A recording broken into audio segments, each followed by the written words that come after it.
Hello, this is Heavy Thrash of Nasty Metal Productions channel at YouTube. Okay, for this episode, I'm going to talk about albums or bands that have actually surprised me in modern times. To me, for some reason, when I was starting to really get into the whole heavy metal stuff and underground and all that shit, anytime that I listen to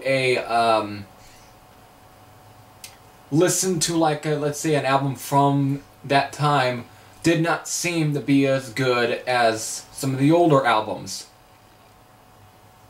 You know, anything that was released in the 80s was going to be way better than stuff that was released in the recent times, and that was me years ago. And this was like 2009, 2010, you know, I was not very, I guess, not worthy, but I just wasn't as up to, or the words are not coming to me, but it just seems that I wasn't really, I don't know, the words just left my mind. But then later on, throughout the years, I think 2012 is when I actually started to actually appreciate the sounds of now with, let's say, the whole new wave of traditional heavy metal or even thrash metal. Some of the retro bands.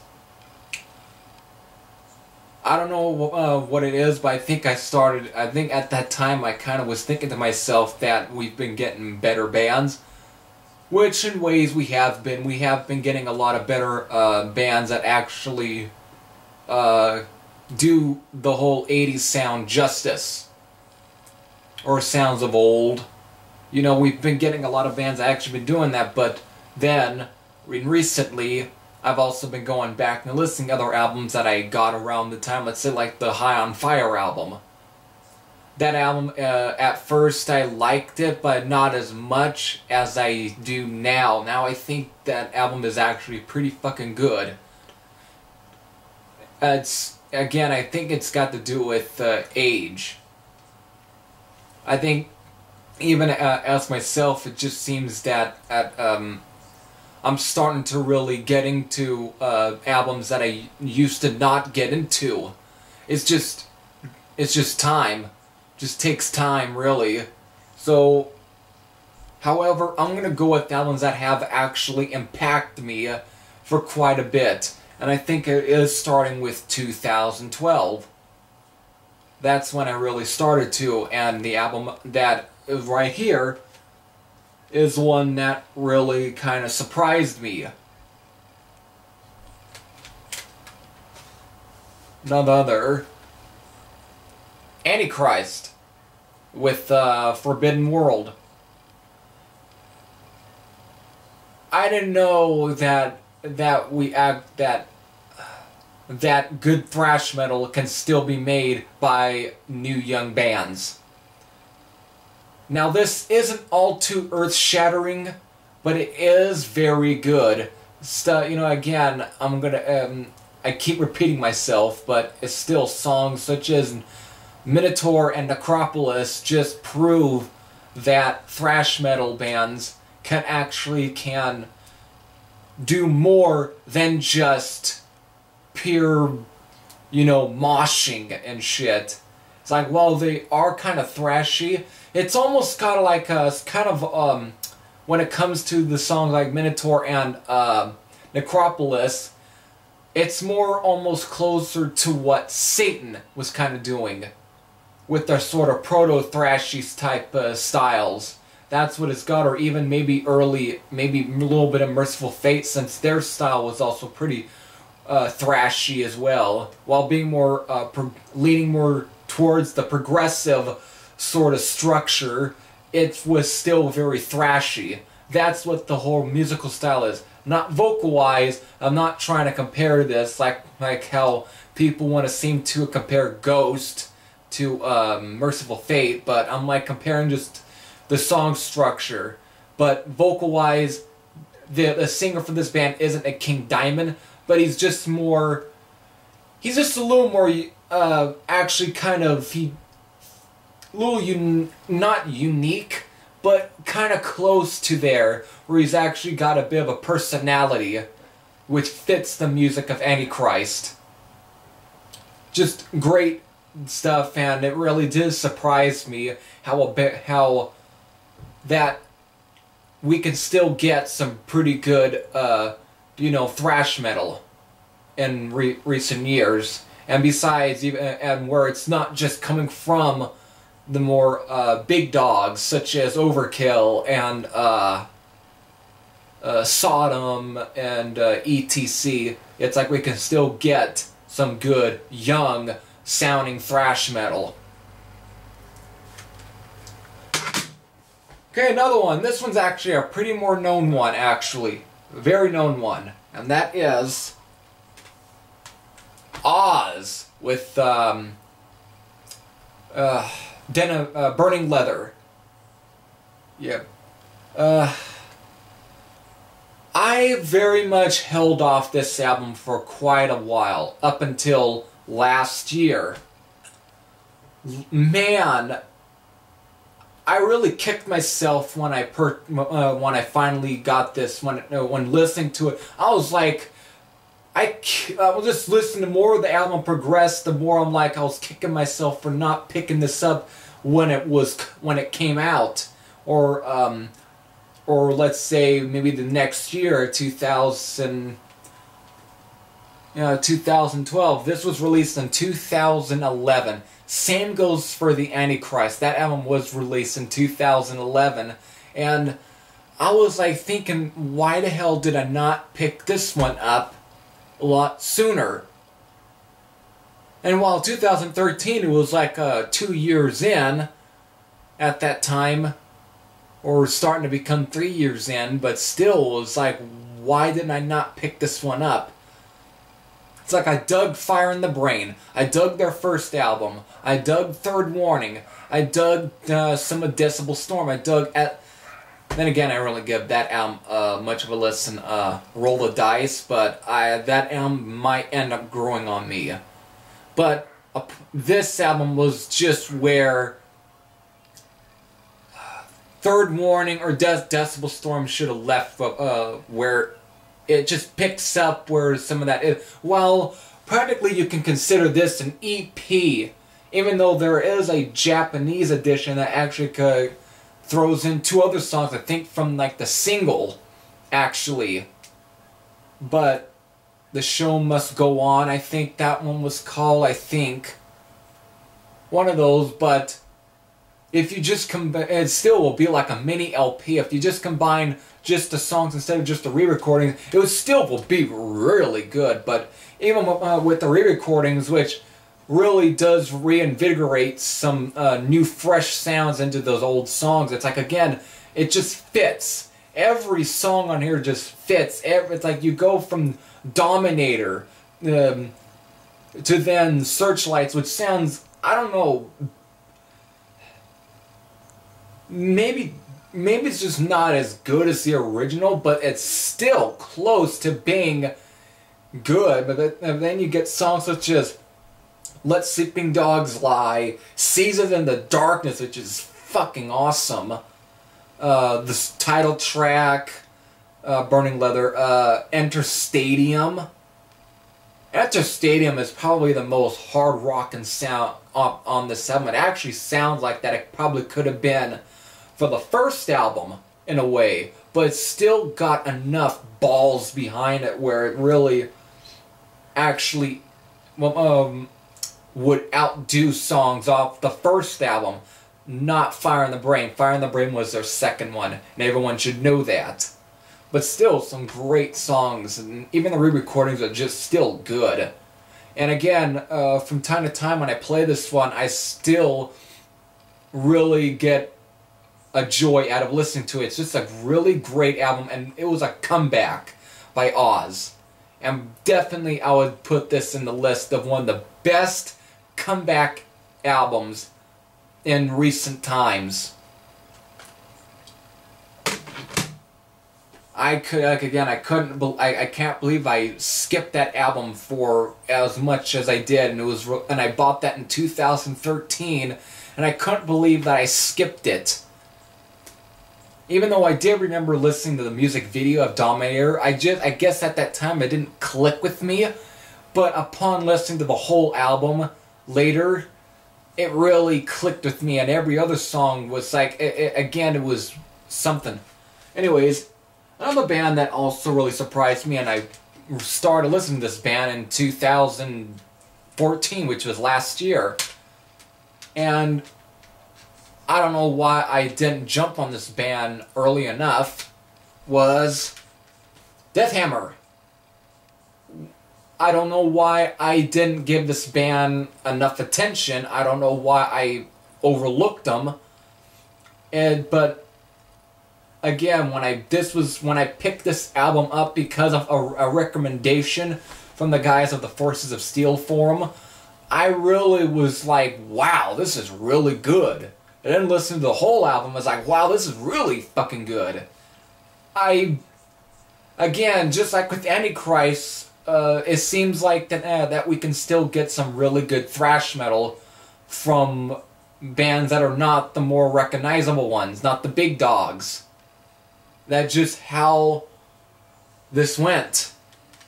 Really, really great album. And again, this year with then again, I'll get to that one because I'm also going by albums. So another one right here. I really don't need. Even though I discovered this band in 2013. I think it was 2013. I believe it was, or early 2014. Anyways, yeah, it was 2013.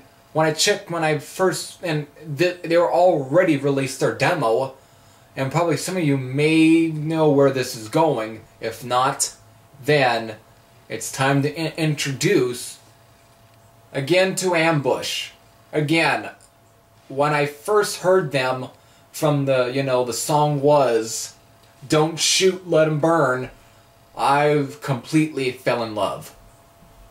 Everything, and then the songs such as Ambush and Master of Pain, which were just awesome songs. And I realized, again, with the whole new wave of traditional heavy metal stuff, I wasn't getting into bands such as White Wizard, which the only thing White Wizard I think ever did good was the Over the Top album.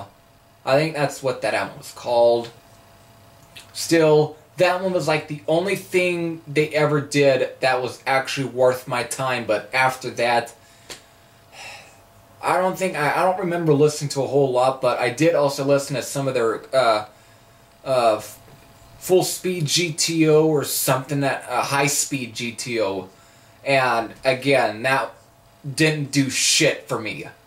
But other than that, this band actually was, now being probably, you can say, a clone of Judas Priest, and Accept, it's actually one of the better clones that I've heard. But they also have a little bit that set them aside. It's got to do with the vocalist, Oscar Jacobson, whatever.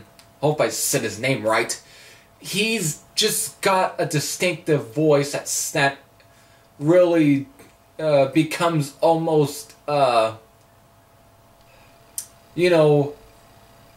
distinct, exclusive to the sound of Ambush. It's like he's got a bit of a voice that sets him apart from other new wave or traditional heavy metal vocalists. He's just got a voice of his own, in my opinion. And again, with this album, when it came out, they still delivered a really good album. Again, it surprises me how we can still get some good heavy metal albums. This is how you do the 80s sound justice, is with this. Or one of the ways to do the sound justice instead of just sounding like another blatant Enforcer White Wizard Skull Fist ripoff. Even I don't care for some of those bands except for Enforcer. They're actually one of the better ones. After that, some of the other ones like fucking Katana, which I checked out, they all suck. Another one, this is another classic band, just like Oz. This band seems to not disappoint in ways, and again, still, and even probably surprised me quite a bit, was Battle Axe. Again, classic new wave of British heavy metal band with, you know, Power from the Universe and fucking Burn This Town. If those are classic new wave of British heavy metal releases, and this album just fits right there. Again, very surprising. They still, it's like maybe progressing more from the sound from Power from the Universe, but still pretty fucking good. And while one of the music videos for this one was the song Heavy Metal Sanctuary, which is the title track, it still is really good. And then you got other songs such as Shock and Awe, which is another great, but I think one of the best songs on here is actually Rebel with the Cause, Too Hot for Hell, A Prelude to the Battle, The Legions Unite, which is a good one. It's got a very Accept sounding riff to it. Then you got also, I think I remember also digging definitely quite a bit of Kingdom Come, which is also another really good song. Again, really good ones on here. Definitely surprised me that Battle Axe was still able to make some really good stuff. And again, it was a comeback album, just like Oz. It was a comeback album, and they delivered. And another comeback right here is another classic band. Ever since, and it, even though I'll give it away, it would still be, whatever. Riot, or now Riot 5, or Riot V, because of V, but it's really 5, because of Roman numerals. Don't want to get too technical, but still, this band really did surprise, I think pretty much surprised me, because of, I didn't really listen to, every time I went to a record store like Rasputin, I always see Immortal Soul. I don't know, I couldn't, I always seem to skip that one. But ever since the death of Mark Reale, it seems like that, how would the band go from here? And even though it's kind of is the same band because of they're going under Riot still, but again, letting also people know that it is a different version of Riot, because of, hence, 5. And it was like, how were they going to go here? How would they? And then releasing another album, you know, this one, Unleash the Fire, was like, okay, how are they going to deliver? They did. It was surprisingly good. Really. I don't know. If they do release another album, again, it would still stand the test of time, how it was probably then, or how would they, you know, follow up to this one, because again, it's another great album by Riot. Another great one. And just really great, really. And again, and vocalist, God damn it. What's his fucking name? Todd Michael Hall. I thought when I first put this on, I swore he sounded like fucking Tony Moore. I swore it sounded like Tony Moore. But yet, as more of the album progressed, it's like you can start to tell that it really isn't Tony Moore. That it actually is Todd Michael Hall. You can tell that the guy has also got a distinctive voice, but even having slight similarities to Tony Moore. Still, great album that really does continue the sound of you know, the whole Thunder Steel style. And one of the best songs on here is fucking Bring the Hammer Down. Really great song. Still going. This one's like an unreleased album. It was recorded in 1984, and yes, it's Victim. It was recorded in 1984 and wasn't released until last year, and I knew about Victim for quite a while. I knew about them because I did listen to those two albums that they released in the 80s, such as Power Hungry and DMN. While those were good, upon listening to the unreleased album in full, I was like, wow, they actually, if this was recorded at that time, this would be seen in some underrated classic metal videos. This probably would be seen as one of the, almost like a jewel of the underground metal scene of the 80s. But since it was released later on, Well, I still will say this is a much better album than those two albums. They really did make an album that was actually really good. And those two albums recorded pretty much after the Power Hungry album, meaning DMN probably would have never really been this good. It probably would have never been as good as this one, and it isn't. While that ain't a bad album, this one is better. Trying to move along as fast as possible. This one's another band that come out of the new wave traditional heavy metal, Night Demon. You know, some of their EP was good, but upon listening to this one again, they seem to progress upon that sound and actually make some really good stuff. The title track is one of the best songs off this album. Really, this band is able to make some really good heavy metal. Very good. It's very much. While not being a blatant rip off of Iron Maiden, they do have some similarities to them, but actually still being to where they've got a bit of a sound of their own. And they also have some similarities to Diamond Head as well. Again, but they don't sound like a clone of Diamond Head or Iron Maiden. Oh, here we go. Again, moving on with Ranger. Another band, they're out of Finland. Again, I heard some of their EP. Again, it was good. That one they released, and then, you know, the Shock Skull, while being good as well, this album really, again, it actually surpassed any of their stuff that they recorded before. They were able to actually make something that was very memorable. That was pretty memorable, and again, one of the best songs off here is Phantom Soldier. I think Ranger are just definitely a band that's going to stick with, that's going to stay around for quite a while. And again, listen to this one, I didn't know what to really expect, but they made an album that really surprised me. Alright, first I could do something. Still moving on, again, I talked about Death Hammer again. They made an album that actually surpassed the last one. Again, they're a band that's going to end up...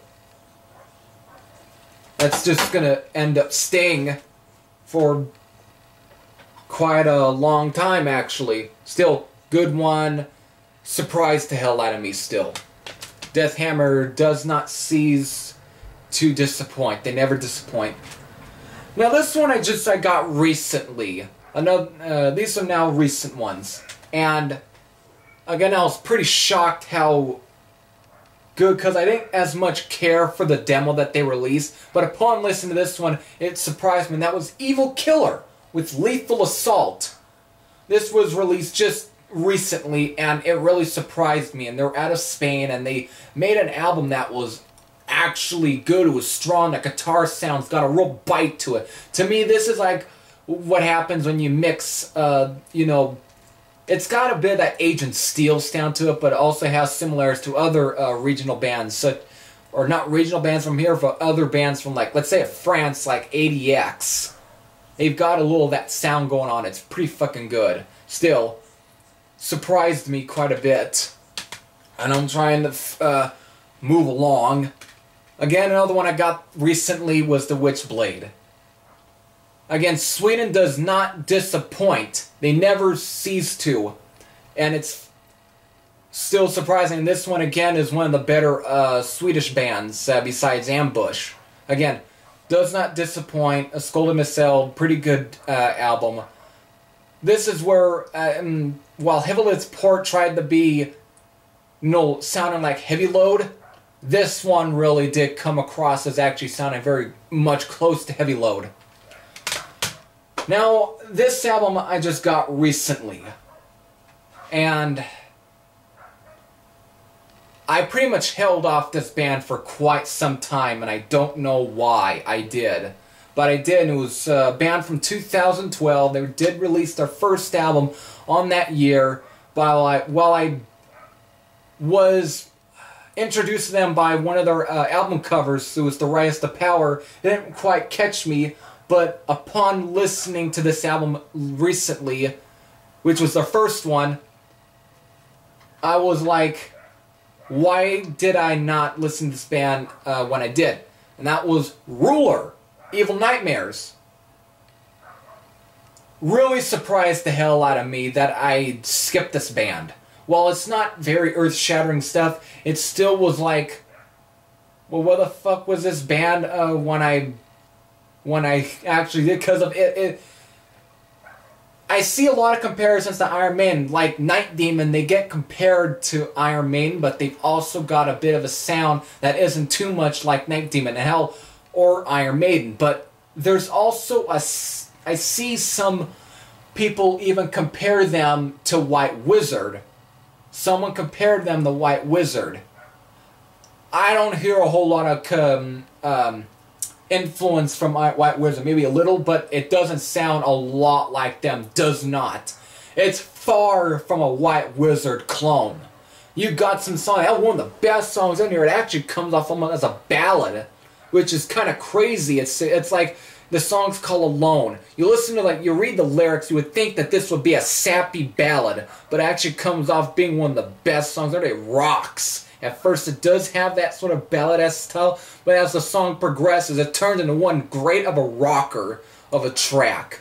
Everything on here is pretty good. You also got We Rule the Night, which is almost like a speed metal song besides the title track, Evil Nightmares, which just thrashes along. It's like again, you got a lot of speed metal, and they're from Italy. And some of the guitar work also reminds me a bit of Vanadium at times, like the guitar work. Some of it, it's got a bit of that Richie Blackmore sort of style to it. Hence, well, the members is wearing a rainbow shirt, so there's definitely a little bit of that guitar virtuoso a little bit, but not too much to where it actually ruins the stuff. But still, great. I don't know how good their second album's going to be, because again, their second album, Rise to Power, has a 14-minute song on it. I don't know how that would end up being, but that still seems to tell me that a band is still trying to progress. So that pretty much does it for this video, and I definitely was going on quite a long. So this is Heavy Thrash Head saying, I am out.